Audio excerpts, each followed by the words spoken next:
the sidelines. Has a man wide open. It's tipped. It's picked off. MJ Devonshire. Got space. He's going to take it to the end zone. Pittsburgh takes the lead.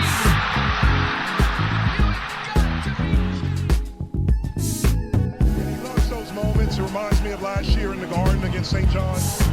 And guys just stepped up. Blake hits a what the hell 3. You know, we're like, what are you doing? And he's done that all year. Klicka out to Bizzario.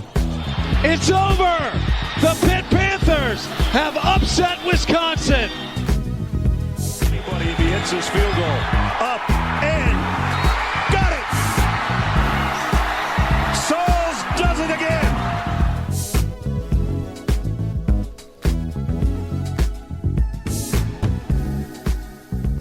What is up, everybody? Welcome back to Simple 5 Podcast. I'm your host, Zach Kaminsky. As always, joined by my co-hosts, Mason Kling and Kent Vanderwood.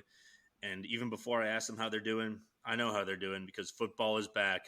Week 1 is 4 days away. So we made it, boys. How are we feeling? We've made it. Ladies and gentlemen, we got him. It's finally here. A long, long summer has come to an end. Zach, never been better. It's week 1. That's what I love to hear. And joining us is our friend, returning guest, Dominic Campbell, who we definitely didn't have on right before this and had an idiot issue with the recording. Many people are saying this, but it's a false lie meant to undermine the podcast. Dom, how are you doing tonight? Doing great, guys. Excited to be on the pod again with you guys. Hell yeah, dude. Last episode was great, and I think we got another banger in store here. We're talking training camp. We're talking the Pitt 2 deep that just released on Monday. We're talking the week 1 slate. And we're going to start with questions about training camp. I know that you've been at practice for Pittsburgh Sports Now. And Mason, why don't you get started off with probably the most burning question that every Pitt fan has from the offseason? We all just got to know, is Phil him? Is he – I need a him check on Phil Jurgovich, please. Okay. Phil is him. I will have to say he is him. I know, like, last year people were high on the previous quarterback who shall not be named. But I think, speaking on Phil, I think he's got what it takes to really be good at this level. He's shown it before at Boston College. Last year, I would say, is more of an anomaly because his offensive line chose to not do anything they were supposed to do as an offensive line should and allowed him to almost die in the field. But anyways, yeah, as long as we've said, I mean, Phil's injury is history is a concern, but I really think that if this Pitt offensive line is halfway competent, and I assume he'll be pretty healthy and he'll be good to go. It's more just as long as he gets a good rhythm with his receivers, which I mean this receiver room is looking good, and we'll speak on that soon. But yeah, he looks like a good quarterback, mobile, able to make decisions really quickly. Will fight for his team, and I think they'll rally the troops, I guess, in a figurative sense, rally the Pitt Panthers to victory in more games than not, or maybe every game. And we're going to the national championship game, guys. You heard it from me first. There you go. Dom and Kent are the Pitt believers. Hell yeah, Dom. There was never a doubt that Phil was passing the him check. That was the easiest softball question we could have got to get you started. But we got to do it. We got to do it. You got to do it. I mean, that was a test and you passed. We haven't learned anything really because all we know is 5 spring game passes and the highlights from the official Pitt account. But we've got a man in the building saying he's him.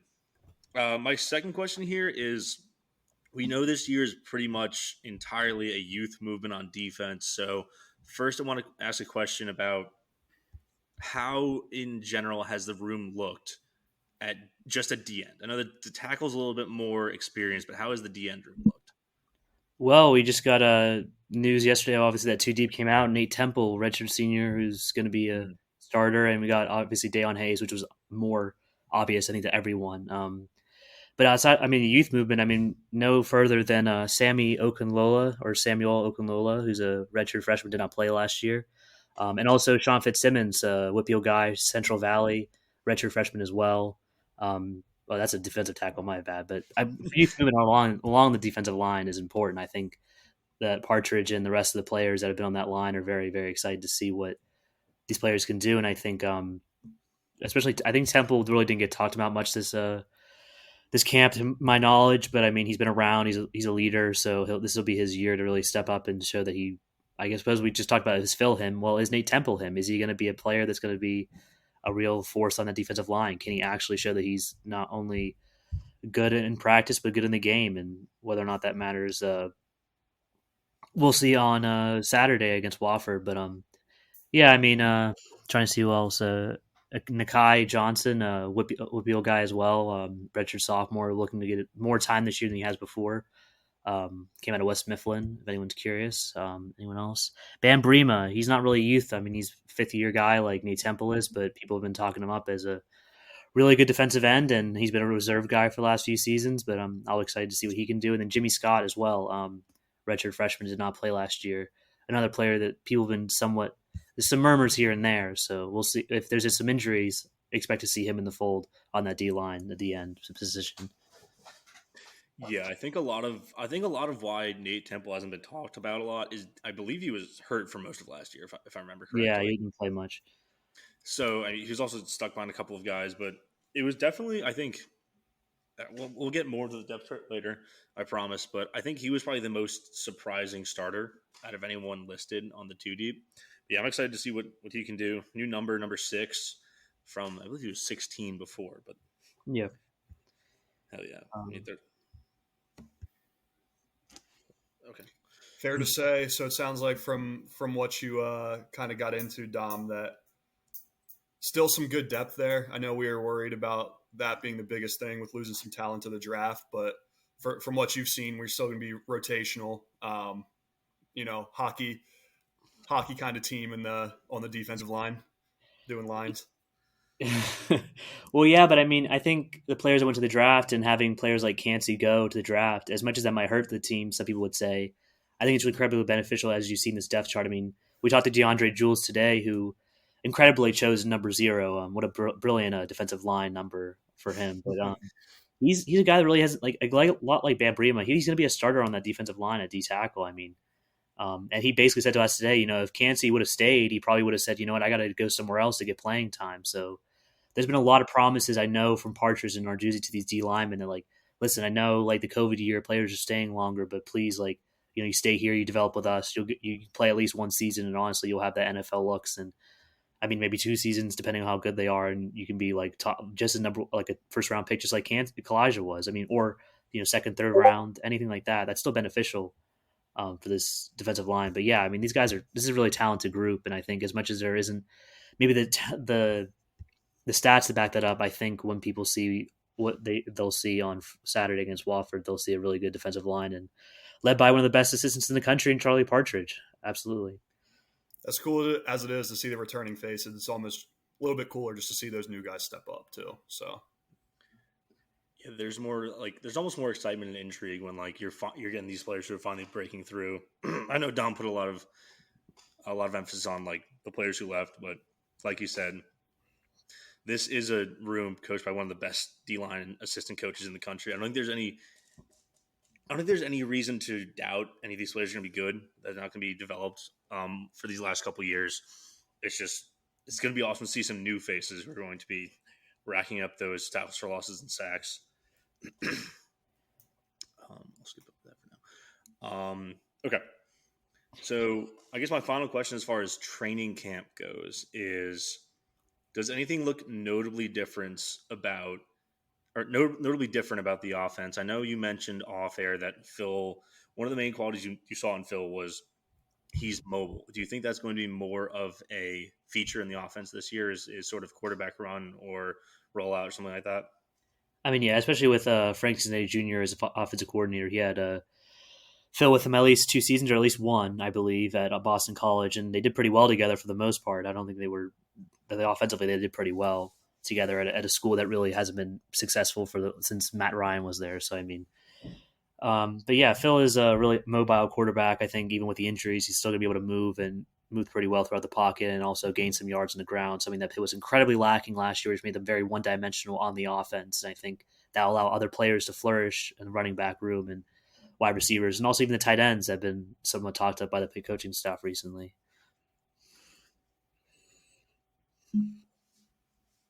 Dom, do you think that Christian's done a good job? As the backup, how's the kind of difference, in the looks between Christian and Phil been?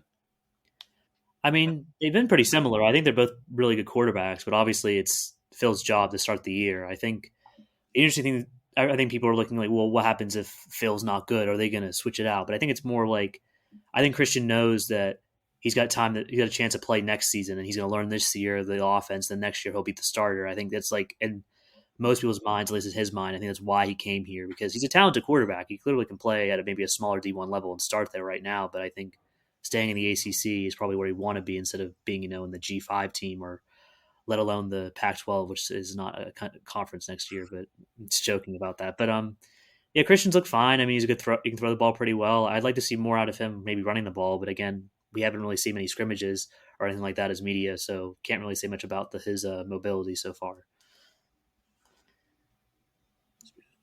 Okay. Is there anything that we didn't cover, or are there any things that we wouldn't have thought to ask you about from training camp before we get into this depth chart? Yeah, we got to look at the. I guess maybe the 4 freshmen, but I guess it's part of the 4 freshman wide receivers, but that's part of the depth chart. I guess that's it. Wait, maybe before we get into that, who's the biggest freak athlete on the team? What was the craziest display of athleticism maybe you saw during training camp? Something that we could put away for later in the season to look out for. Bub Means, man, he's looking good. I know people were a bit down on him last year, but he looks really confident. We spoke to him today. I wanted to ask a question, but unfortunately it was 8.5 minutes in, and I was like, yeah, you know what, just let him go. But anyways, enough on me. But enough back to Bub Means, and he really is a good athlete. I mean, not only will he be at wide receiver this year, he'll also be a kickoff returner, something that he's very excited to do. He really wants to be a multifaceted player, not just as a wideout, but also as a kick returner. So good to see the enthusiasm from him there. But yeah, on one play we saw it was like a 7-on-7 they were doing, and he just kind of went up in MJ Devonshire's face and just caught a ball right over him. It was pretty impressive to see. At least that was my memory. MJ Devonshire, don't get mad at me for slandering him. It's just a nice play. It's just practice. Well, I mean, it's college football, right? Everybody's going to get got, but yeah, it happens to everyone. It's kind of funny to watch. When you go up and Moss, so to say, MJ Devonshire, that is you're an athlete if you can do that, I would say. Yeah. Yeah, I think the competition's really good. I think they're all making each other a lot better, and I think that's exactly what you want. That's why you don't want a few good players and the rest of them are so you don't have a depth chart that's so you already know exactly what it's going to be. I think it's good to have a depth chart that you're kind of confused about who's going to be there, who's going to be playing, because if you don't have that competition, no one's going to be able to push each other to be really good. So it's a balance between making sure everyone gets playing time, but also making sure the best players show who they are in that competition between each other. So I think they've done that so far. Hungry dogs run faster, baby. Yes. I think also Bub Means made the Bruce Feldman, was it the Freaks list? Is that a real thing?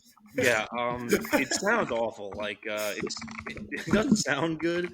How do I make it on the Freaks list? Yeah. Normally you don't want to be on the Freaks list. That's sort of a Jeffrey Epstein Black Book style. Yeah, he had him at number 36. He had he says he started a defensive back at Tennessee, transferred to Louisiana Tech, and then big wide receiver, and he's now 6'2", 215, clocked a 4.3640 this offseason.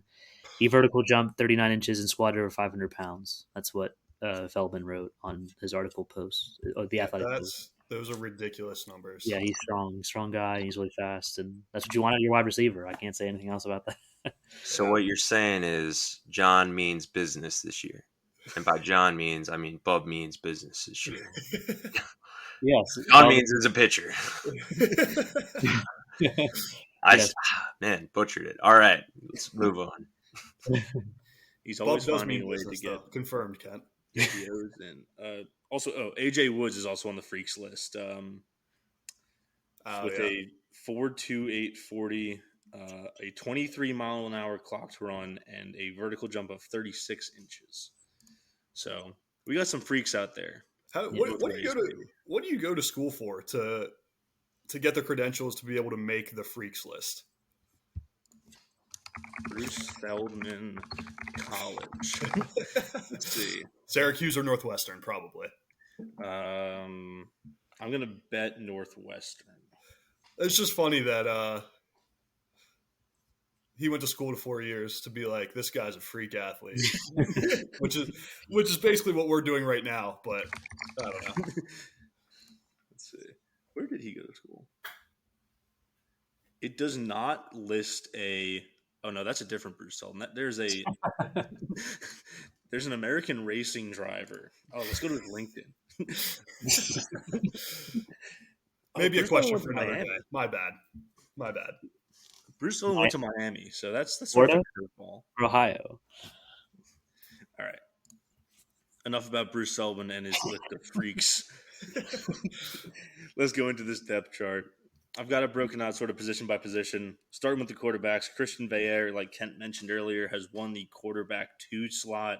I believe Narduzzi came out and said that in the final week of fall camp, he made less mistakes than Nate, and that's why he's number 2, and Nate is listed as number 3. Pretty simple, not much to look at there because we know Phil's starting. Moving on to running back, we don't have a triple or situation like we did the last 3 years with good old Vinny D, UNLV legend. We have Rodney Hammond winning the starting spot. We have Sibo Flemister and surprisingly Daniel Carter listed as the number 2 backs, and then Derek Davis as the number 3, number 4, I guess. Daniel Carter, is that a? I feel like that's a surprise to me because he was mainly a fullback last year. I don't know, like if he's going to be seeing the rock more, if that's just sort of a goal line package thing. That's 3rd and 1, baby. That's 3rd and 1. 3rd and 1, yeah. It's what we call the meatball package.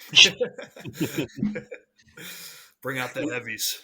It would be so much better if he had the last name Hammond because then you make all the meat jokes you want about that. Pause. We can only ask for so much. That's true. Okay. Dom, you got into this earlier. The wide receivers. So, obviously, Bub Means and Kanata Mumfield locked up 2 of the starting spots, and we knew that pretty much going into fall camp. Dejon Reynolds won the 3rd wide receiver spot. So that sort of puts that to bed. But I guess I don't know. Dejon looked good in camp, I assume. Yeah, I mean, he doesn't really have a ton of, I guess, stats or experience to say he's like a top receiver, but I think they liked what they saw out of him, and they're like, well, he's got more experience. He's been at Florida. They like that about him. Obviously, that's what him and Donovan McMillan both came back from Florida. And yeah, I mean, he's looked good. I mean, that's kind of what you want a number 3 receiver. But yeah, I think that it was kind of obvious. I think in terms of like just the experience, I think they wanted to have someone like him at least start out as a number 3 receiver. So not too big of a surprise there. Okay. And then let's get into these backups and freshmen like you mentioned earlier. So behind Bub Means, we have the first of our 3 walk-ons who got a scholarship this fall with Jake McConaughey. Behind him, Lamar Seymour, true freshman out of Florida.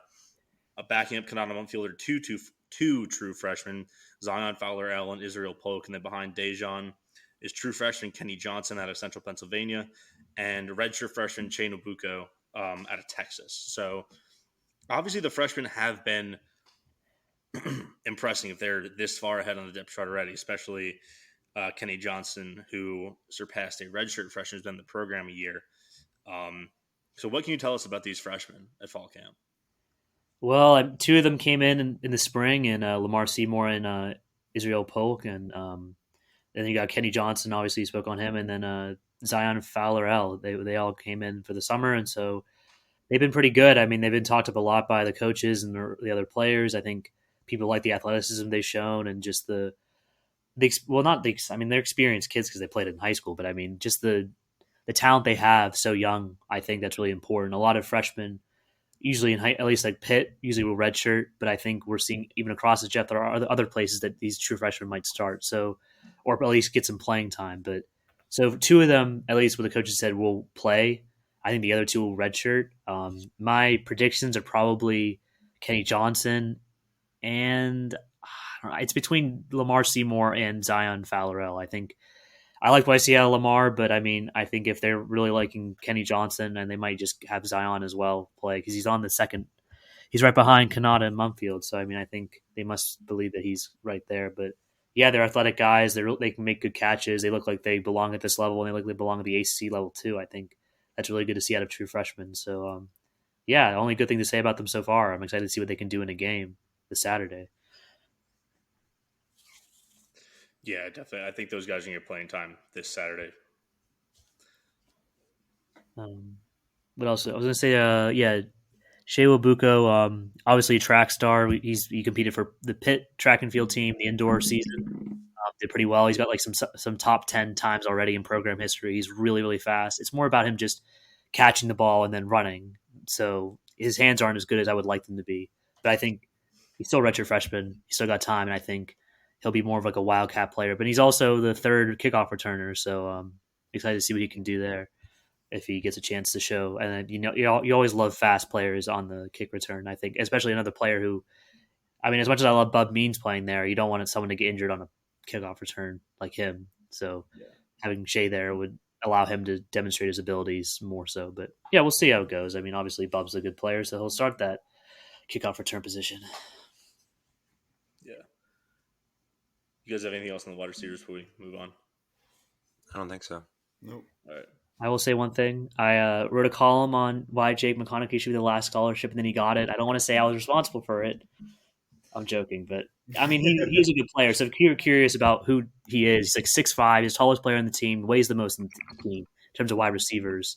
And he had like 1,200 yards in high school. If you watch his high school tape, it's ridiculous. He's like just towering over like children essentially and just running like go routes. And it's just like, oh, there's the ball. So I'm glad he stuck it out. I think he can really be a part of this offense. I know it's like, oh, you just walk on, got a scholarship. They're just trying to be nice. But no, I think he really can be a player that if they need someone to do, like throw it in the end zone or throw up a big pass, he's a player that actually can go and get it, because not many cornerbacks or defensive backs are touching a 6'5" player for the most part. Even at the collegiate level, it's pretty tough to get over that. But yeah, excited to see what he can do. Yeah, I think to your point, like it's not like a scholarship they just gave out to sort of hit the max. I mean, the fact that he is second on the depth chart behind Bub Means is not something to sort of sneeze at. Right. What did I say about Bub Means? I had a thought about Bub Means, but I forgot it. I don't know. I like him wearing 0, though. Also, they finally did fix all the wacky ass numbers that the freshmen had. So, yeah, I mean, one of them was wearing 35 at some point. It was bad stuff. It was nasty work. That's spring ball, baby. Yeah, that's spring ball.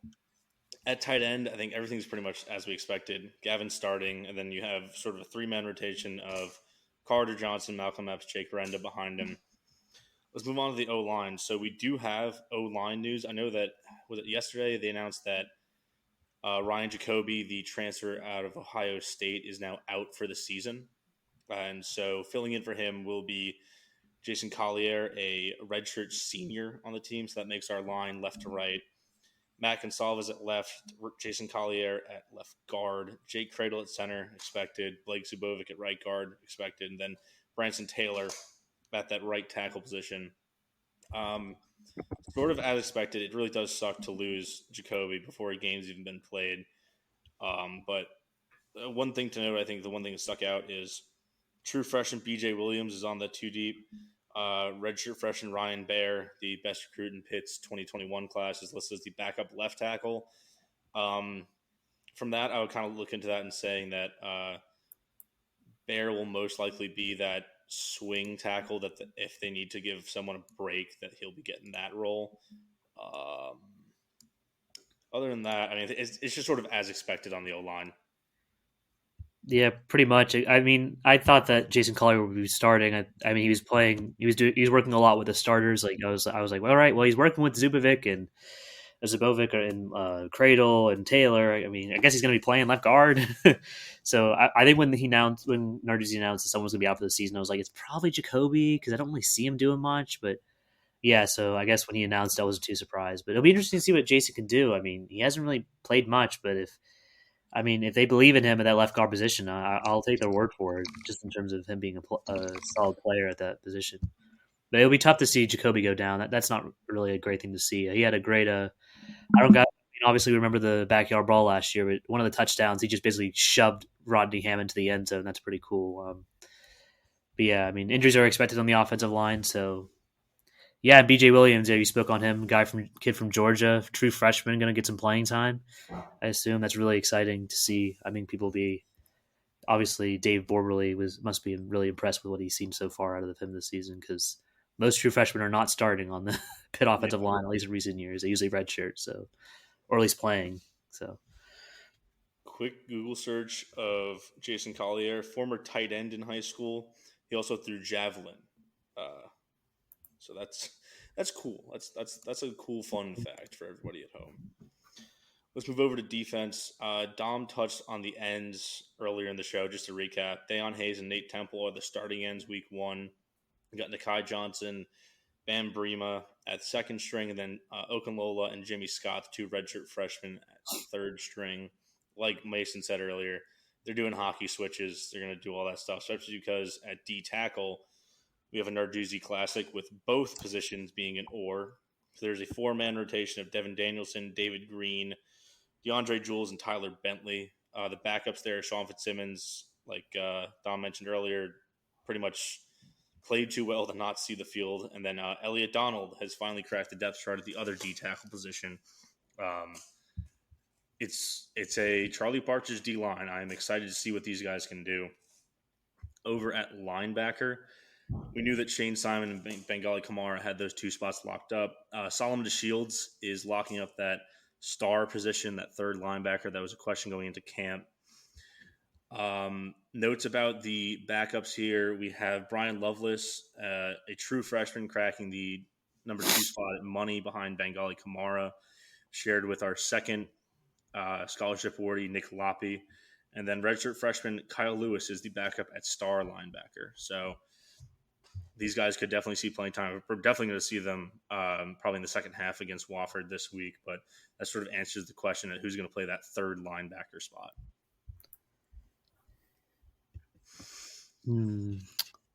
Yeah, well, I guess looking at the linebackers, I think, again, looking at the true freshman, Braylon Lovelace, Whippio Guy out of Leechburg. He's the first kid out of Leechburg, I think, to be D1 since his dad did, which was a while ago. So, like, not a big football school. So, big thing for him. And to be considered at that money linebacker position is pretty cool. Nick Lappy, another guy that was a walk-on, now a scholarship. So, congrats to him for that. Brandon George has experience, so he'll be good with Shane Simon, who's a captain this year at Mike linebacker. And then Kyle Lewis, yeah, we spoke to him last week. He's pretty excited. He's to get going. He didn't play last year, so interesting to see how he does rotating out with Solomon DeShields. I know the linebackers kind of move a lot. You have that Delta package where they rotate players a lot on third down, and so it'll be interesting to see how they all work this season in terms of coverage and in the run game. Yep. Moving on to safety, this was the biggest question mark on the defense moving into the season. The 2 program guys have sort of secured those 2 roles. You have redshirt sophomore Javon McIntyre at strong safety and Philip O'Brien at free safety. 2 guys that rotated in last year, got the starting role this year. I think that maybe probably just being in the program longer, knowing the defense, because behind them are transfer Donovan McMillan and redshirt sophomore Stephon Hall at strong and free safety respectively. And then rounding out the D-back room, it is funny how they wrote this. They have Marquez Williams or A.J. Woods at one and then MJ Devonshire at the other. And Narduzzi clarified the comments saying, oh, no, we just have that or because both guys are going to start. They're both that good. The next guy up on the depth chart is redshirt freshman Ryland Gandy, who – was he hurt last year or just didn't see the field? I don't think he saw the field. Okay. Maybe he was injured, but he did not see the field at least. That's what we know. No, I'm thinking of Rashad Battle. He got hurt last year. Yeah, Battle got hurt, yeah. So, yeah, I mean, the safeties might not be tested for a couple weeks. So I'm not really concerned with a lot of these passing offenses before UNC, but we've got 3 really good corners. We've known about them, and I think that having those 3 guys is going to help the safeties out quite a bit. Yeah, you got 2 5-year guys and A.J. Woods and MJ Devonshire, and then you got Marquez Williams as well, 6 years. So, I mean, the experience is there, and it's good to see Philip O'Brien or PJ O'Brien at that free safety position.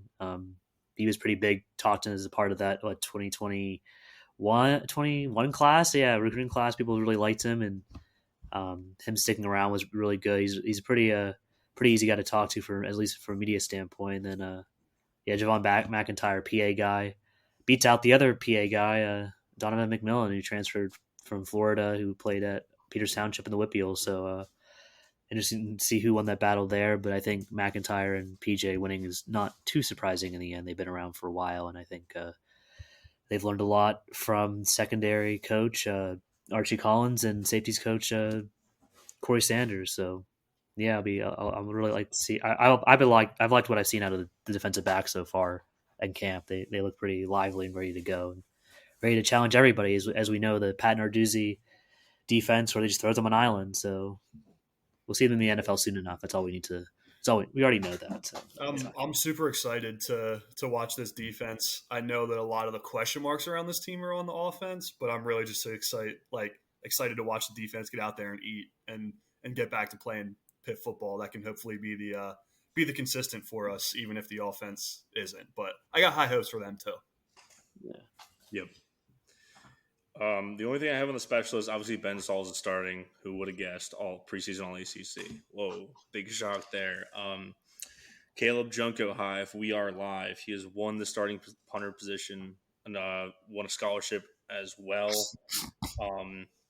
Now, you said earlier Jeff Yerk, the other punter they brought in for competition in camp from Elon, is now not with the team anymore, right?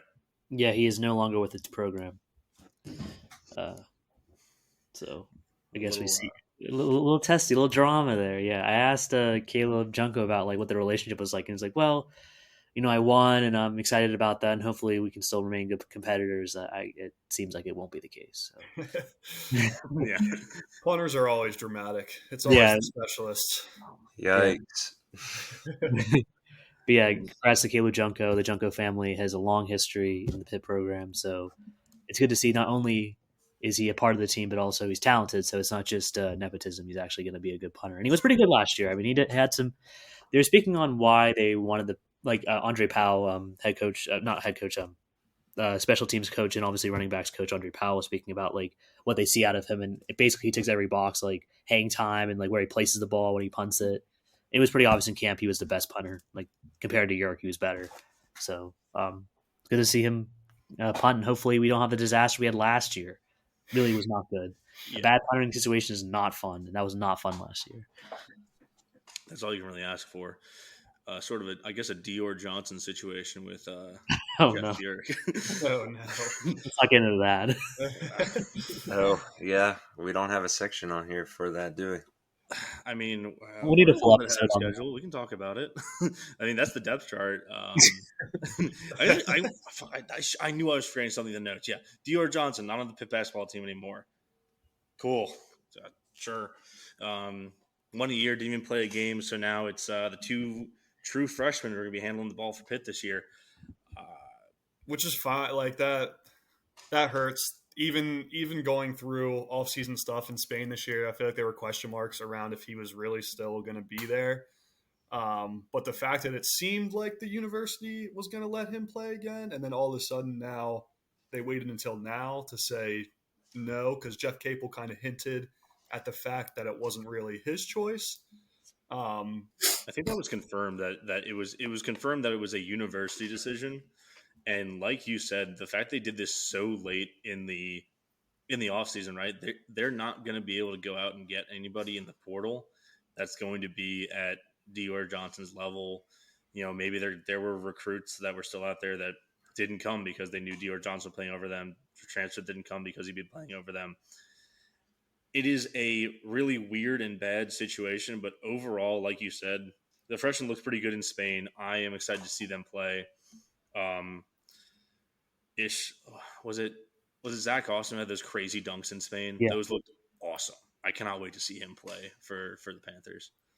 Yeah. But yeah, should still be an exciting season. I'll say this, obviously, in no way, shape, or form defending anything that happened with Dior Johnson in the past. But with that being said, if the university reviewed all the details, came up with what they thought was a proper punishment, and he served it and then you let him back, you reinstate him just to let him go, a year later, and kick him out. That just seems wrong. Yeah. So. Agreed. I feel like I don't know how to. Well, people were blaming the new chancellor, but it didn't seem like it was her decision. I think it was like a more like the board made a decision as a collective, like, okay, like he's not going to be here anymore. But so people were wondering why on earth he was still on the team. So not to give too deep in the details, but he had a bunch of charges, but he had 2 felony charges. And if you have a felony on the team and you're found guilty of a felony in Pitt athletics, I believe you are kicked off whatever team you're on. But because his charges got dropped to misdemeanors and he, I guess, was doing what he was supposed to, that's why he was brought back on a team in the first place. You generally will not be kicked off the team for a misdemeanor. So, like, that's why Hughley didn't get kicked off the team when he stole a car. And then Horton didn't get kicked off the team when he punched a traffic cop or someone else. I can't remember who he got in a fight with, but yeah, like if it's just a misdemeanor, it's whatever. But a felony will get you kicked off a team. So I guess it wasn't too surprising that he got kicked off, but it was more just it seemed like he went through a lot of hurdles to bring him back. Well, yeah, that's like it's the fact that the misdemeanor stuff, like that's not new information, right? Like they knew that. No. That happened. Right, it happened last December. I was there in the press conference. It's kind of weird, but I was like, "Okay, I'm here." But it was just. I don't know. I guess I can see the negatives of bringing him back. You don't want like for sure. Yeah. Like when it first happened, I was like, it might be a little big deal for a few days, but the season's going to happen, and he's not going to be a part of the team like playing anyway. So it's more what's going to happen next season because it's like people are going to be like asking questions like, is it okay to Dior's on the team? Like, has he shown he's a better player? And then also fans might their students might not be okay with having another one of their students who's been, the charges are not nice if you want to read them. George Michalowski on Pitt Sports Now has a whole timeline of everything he's done, but not just in terms of the crimes he was charged with, but like how many schools he was at and everything like that. Just like the back to the charges he had are not nice. They're not like stuff that people are going to overlook and be like, this is okay. So as much as I will say, I guess I commend Capel and for sticking to their guns and believing in him. I think at the end of the day, him not being on the team, while it might not be great, maybe playing wise, I think in terms of the team itself, I think that's something they don't have to worry about now. And while it might seem annoying now, once November hits, they'll just be ready to go and they'll have the team they want going forward. Those are my views on this. That's the positive outlook we needed right there, Dom. Yeah. No, that's good. I think I completely agree with you. I think the sore point, I guess, is like everything you said is true. The allegations, the charges are it's nasty. It's just the timing, right? And I think that's the last thing we can say on it is the timing was odd. And if this was going to be the decision all along, I think they could have handled it a little bit better by preemptively making this decision. But right. I don't get paid enough to make that decision. Yeah, I think if they dismissed him, a year ago or whenever this, nobody would have batted an eye. Nobody would have blamed the university for dismissing him then. It's just weird that you're going to go through a whole year of, basically indicating that you're going to give this guy a second chance, and then you pull the plug at the last second. They sent him on vacation to Spain, and then we're like, actually, no. Yeah. Yeah. I mean, I can't really speak on it further just because I don't know what the details were. I mean, there's just sources and reports that like they made a decision, but I think in the coming days if people get a chance to speak to Heather Lyke and they'll ask her a bunch of questions on him, obviously he's going to be a big, big topic going forward with the basketball program. And obviously they're going to ask Capel and the players. So we'll see what they say, but I'm so excited for Pitt basketball. Those freshmen are good. I'm really excited to see what Carlson, Bub Carrington, 2 Bubs on the Pitt Athletics, and we got to love that. Transfers Ish Leggett from Rhode Island, and then obviously Zach Austin. I love some good dunks. Nike Sabandi's gone. We need a new high flyer on the team. So for sure. All right. You know what? Season's here. Let's talk some ball. Let's talk some fucking week 1 schedule. Can anyone find a line on the game? I've been doing some detective research on the side here, and I could not find a line on the Pitt Wofford game. And it could be that there just isn't. Maybe I'll look at the Bet Rivers one. Pitt. Let's see what Bet Rivers has to say. No results. Yeah. College football. Let me see where I can. The people are asking for a line. Let me see if I can. Because I want to cover. I want starters out by like halftime at the latest. I want it to be wrapped up nice and early. I want to terrorize the Terriers. Where's Pitt? I don't think they have it. It's probably still too a little far out yet, but They got the Pitt West Virginia one. I saw that. Yeah, that's It's Pitt's a 2.5 favorite in that game. Backyard brawl. Let's see anything. I think that's it though. I don't think there's Penn State's a 20-point favorite over West Virginia at home. God, goodness gracious. We're gonna get to that. I feel like for the Pitt game this week, there's nothing to really preview because it's an FCS team. It's week 1. Just win and don't lose and score a lot of points. There is something to preview. Oh, Who is Wofford's head coach? Sean Watson, our favorite friend of the show. Sean Watson. Now, if anyone forgets who Sean Watson was or doesn't know who he was, you have lived a good life. You have understood bliss and happiness in ways that those of us who have watched Sean Watson's offense seriously have never done. It was one of the worst offenses you've ever seen. As much as last year's offense was terrible, that was more because of a player and rather less than a system. The Sean Watson system was incredibly reliant on running backs, but the problem is even you still have to throw the ball, and the passing situation over those 2 seasons was unbelievably abysmal. And they had defensive players saying how much Sean Watson sucked and how much they hated him. I remember that. Yeah, it was not fun. Does anyone remember when Kenny threw like 20 yards in the ACC championship game against Clemson? Yeah, that's a Sean Watson offense specialty right there. Did not Sorry, burn. but, on point of correction. 16 yards. No. We're rounding up. It was 8. It was 8 yards. It was 8 yards. Oh wow.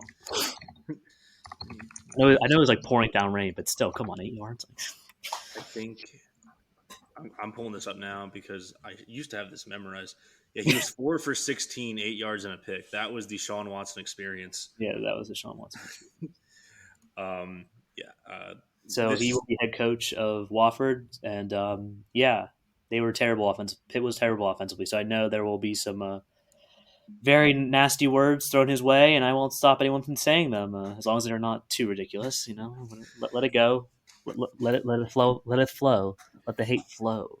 Yeah. Well, if we can't find a line for this game, I'm going to set one myself.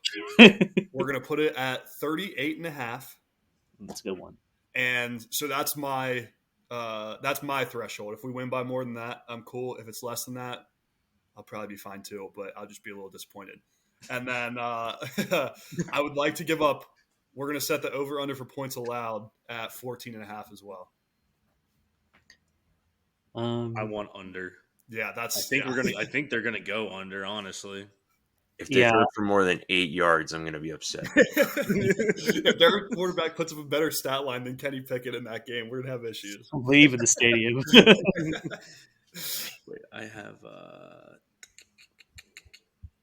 have something here that should tell me a spread.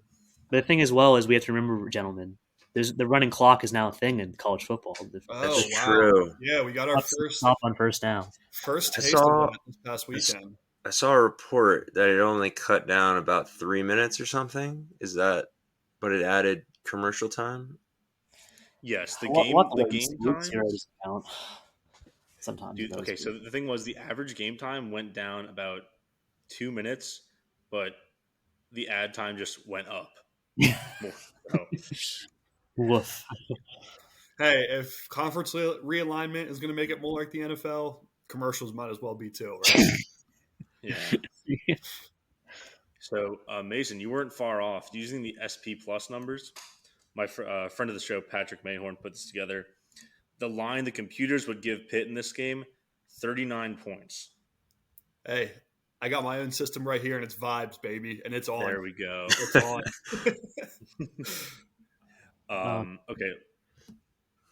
No, I was going to say, did we want to preview who the Pitt opponents are doing this week, or do we want to go into some class of 2024 recruiting? Up to you guys. I was actually going to – let's see. We got about 10 minutes. So Mason's got to hop off. Why don't we just go through the slate real quick, just sort of the notable games. And I think we'll save we'll do – I mean, most of Pitt's opponents are playing FCS teams. So there's not really much to go through. we do have one major game to look at, or a couple out of Pitt opponents. So Yeah, that's it. start with that. We'll save the recruiting for another day. All right. First off, so we'll start on Thursday. Season kicks off Thursday, August 31st. There's a whole lot of crap here. The two games that are probably going to be worth your time. Florida goes to number 14, Utah at 8 o'clock on ESPN. Graham Mertz is starting at Florida, which puts them at a major competitive disadvantage. Not if you're talking to Florida. Not if you're talking to Florida. They love him. God, I can't help that. Mental illness. Utah, I don't know if Cam Rising's going to be back, so that could be sort of an interesting game because they might just be two sloppy teams without Cam Rising manning the other one. That's sort of the big name game on Friday. That's on ESPN. Going with that at the same time is Nebraska at Minnesota at 8 o'clock on Fox. That's only of note because it's the only other non-FCS matchup. Well, I guess NC State plays UConn, but I'm going to ignore that one for now. Yeah. Not much cooking there on Friday. There's a couple of good 8 o'clock games. On Thursday. Getting ahead of myself. Friday. I like the unders in both of those games, by the way. What's the under in that Florida game? That one's at 45. I think with the question mark that is Cam Rising and Graham Mertz at quarterback. Like if we don't have Cam Rising, that under is both defenses are pretty physical, pretty good. As I like to think that's not going to be a points fest if that's the situation. Yeah. Does anyone know off the top of their head what the average weight of Florida's nose tackles are? I learned this yesterday. 405 pounds. Jesus Christ. Jeez. That's a run stopper right there. Yeah. That's a run stopper for about 17 plays. Let's move on to Friday. You've got the Miami Bowl, 7 o'clock on ACC Network. Miami, Ohio goes to Miami, ACC Miami. It's not going to happen, but that's the wouldn't it be funny game of the week. This is the wouldn't it be funny of the week. Yeah. Only other we'll be very confused. If you have score alerts set for this, it would probably be like very funny to like get the touchdown alerts and shit. It'd be very confusing. Would also just be very funny to see a MAC school beat Miami week 1. So yeah. In the ACC, you've got Louisville going to Georgia Tech. Well, in Atlanta, that's the Atlanta kickoff they love to do on ESPN at 7:30 on Friday. Only other game I know is Stanford goes to Hawaii at 11 o'clock on CBS Sports Network. Looking at the ticket price thing on ESPN, it is more expensive to go to a Hawaii game than it is to go to a Miami game in week 1. Who would have thunk? Not too surprising, really. Nah, not too surprising. Miami does play in an empty stadium. Saturday, this is a booty early slate. You've got UVA, Tennessee, and Colorado TCU, which are going to be two bloodbaths in the early slate. Everything else is sort of looking at the scoreboard and seeing what's kind of close. I don't think there's any other P5 versus P5 teams. I guess no head coach Michigan might be interesting with Eastern Carolina, but I don't think so. Did you mention Boston College against Northern Illinois for that 12 p.m. game? Ooh, that could be funny. That'd be funny. It'd be interesting to see how they do. That's like a sneaky winnable game for Northern Illinois too. For sure. I think that was one that we all when we did conference previews, that was like we were talking Boston College over under, and we were like, I don't know. All right, yeah, we'll keep an eye on that one. Everything else sucks. Moving into the afternoon slate, the 3:30 games. Obviously, Pitt plays Wofford. We'll all be tuned into that one. Second screen, you've got Ohio State versus Indiana. No, that's going to be a fucking bloodbath. You got Boise State going to Washington, which could be good. That's on ABC, but everything else here, it looks like a whole bunch of crap. You've got Eastern Kentucky at Cincinnati, which probably won't tell us a lot about our week 2 opponent. And then Colgate, not the toothpaste, goes to Syracuse. Moving into the night slate, this is where you have your first sort of interesting games of the weekend. Probably the best game here is North Carolina playing South Carolina in Bank of America. We'll get to see what that sort of new look UNC offense looks like without those two receivers who went to the NFL. South Carolina, I don't know. They're probably going to be bad, I think. The Battle of the Carolinas in Charlotte. Who's not excited for that? I'm excited for that one, actually. I'm not going to lie. ABC, 7:30. ABC, 7:30. Good game. That's Kent's. I was going to say, that's a big one for me. Yeah. I would. That would be big for my South Carolina over. Right. That's right. They also just played each other there 2 years ago, I think, in the Dukes Mayo Bowl, if I'm not mistaken. Yeah, they did. It's like a weird, long-standing rivalry, but like a long-standing series, like the rivals, but it's more just like a fun rivalry. It was just like, oh, I guess we're rivals. We're two different, right next to each other. Yeah. This is the Dukes Mayo Classic, so. Oh, wow! They have a bowl game and a classic. I think they lost the bowl game, if I'm not mistaken. Yeah, after Mayo Gate. Yeah, I mean the line for this game is 2.5. That's a good. Okay. Probably be a solid one. Yeah. You're not going to find a bigger West Virginia fan this week that's going to swing the complete opposite directions here and in the coming days, because really would love for them to go into Happy Valley and beat them, but I don't know. If I had to bet on this 20.5 point line, I'm taking Penn State. Yeah. Yeah. You read my mind, because that was the next game I was going to. I don't think there's much hope for the Mountaineers. Like you said, I'd rather them beat Penn State than we beat them. Hoping for some sort of fluke win that would makes everybody mad in Happy Valley, and then lets us beat a bad West Virginia team. But I don't know. That might be 20.5 might look small by the end of that game. I think actually sneaky good game here to go with those two games is Texas Tech at Wyoming. One is a styles clash. Wyoming loves to play defense around the ball. Texas Tech's all about throwing it all over the yard. And also you're going to get some great stadium shots because Wyoming has a beautiful stadium out there in the Rockies. Saturday late, Sam Houston goes to BYU. You know why this game is on the list. Everyone knows. Sam Houston's first FBS game. They have a good defense. I'm ready to see Keaton Slows put in the body bag by some former FCS players.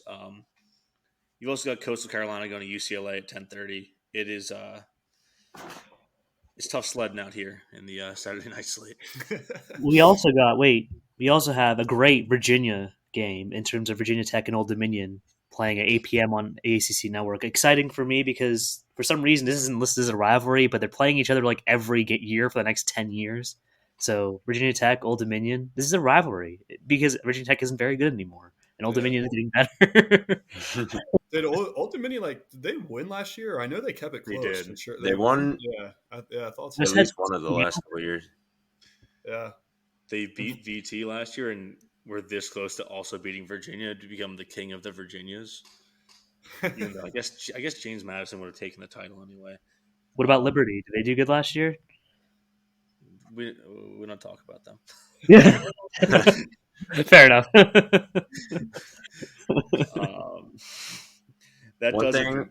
One thing I forgot to mention. This is a Friday night game, but we have our first Christmas matchup of the week. Oh, let's go! Let's go. We're back. We have a game between Michigan State and Central Michigan. Michigan's got the maroon. We'll count it. It's a 14-point spread right now, but 7 p.m. on FS1 on Friday night. Give me the nice slot for the Friday Night Lights for the first Christmas matchup of the week. Let's go. I'm going to disagree here, Ken. I think there's a better game on that Friday night slate.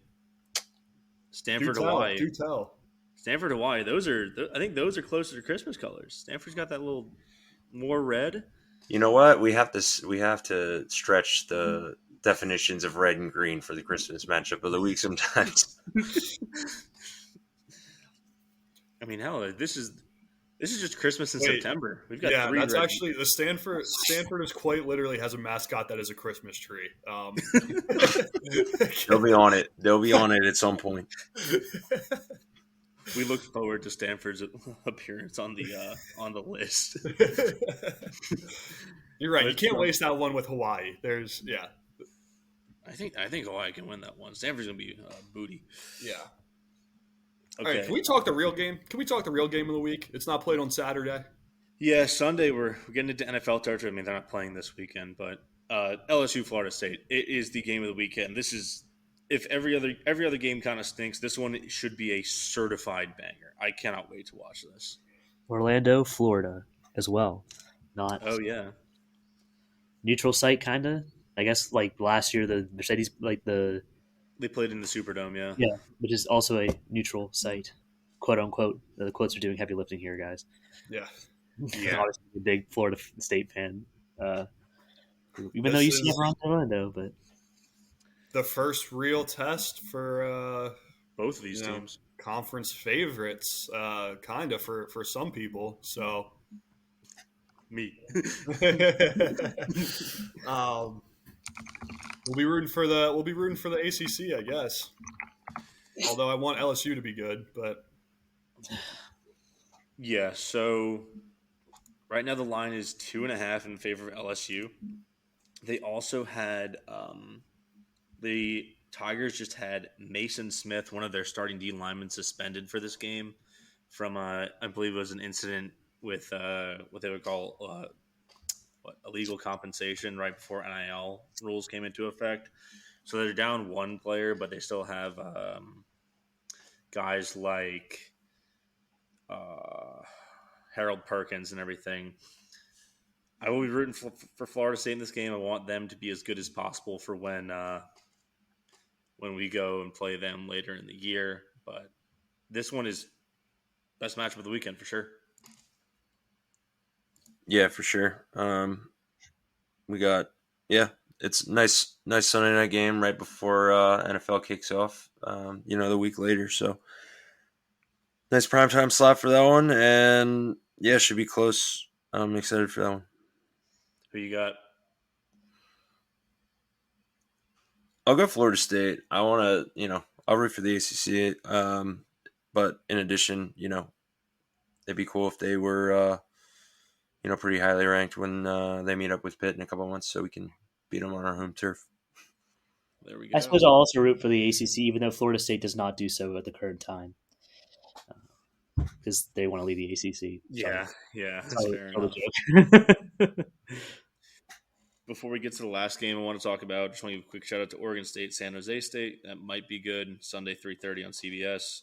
Last game I want to talk about. Probably maybe the second best game of the weekend is Clemson at Duke. That's the Monday night game, 8:00 on ESPN.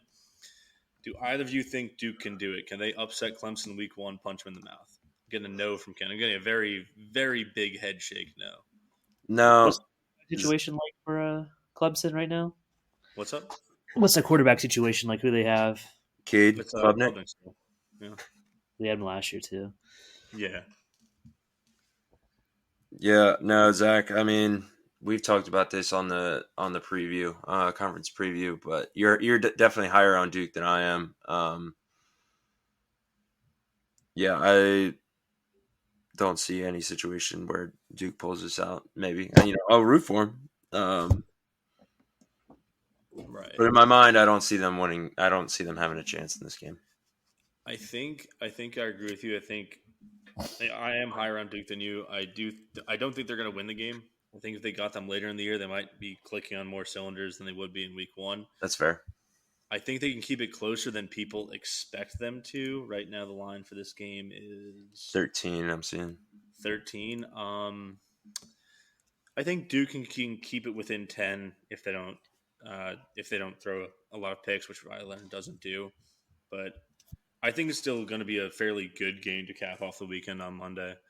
And if I don't think I missed anything, you guys have anything else for the weekend slate? I don't think so. All right. Definitely worth turning into that one, though. I'll keep my eye on Clemson Duke. Nice Monday night matchup. And, we'll see if you're beloved Blue Devils can surprise some people. Beloved is putting words in my mouth, Kent. I don't know about all that. Well, that's going to do it for us this week. We'll be back next week with a recap of Pitt's Week 1 game against Wofford, as well as recapping the rest of the games that went on that weekend.